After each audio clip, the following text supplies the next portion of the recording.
મારું નામ જતીન મેઘાણી છે।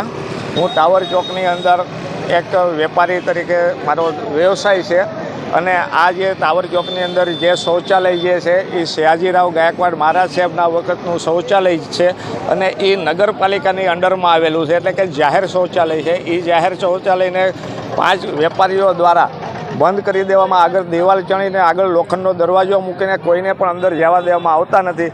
આજે ટાવરની આજુબાજુમાં ઓછામાં ઓછા 300 થી 350 વેપારીનું જૂથ છે, એટલે 350 વેપારીને જે અગવડતા પડે છે એ પ્રમાણે એને આવનાર કસ્ટમરને પણ અગવડતા પડે છે। એટલે અમારો પ્રશ્ન એક જ છે કે નગરપાલિકા સંચાલિત જે શૌચાલય જે વર્ષોથી ચાલુ છે એને પુનઃ ચાલુ કરાવે એવી અમારી ખાસ વિનંતી છે।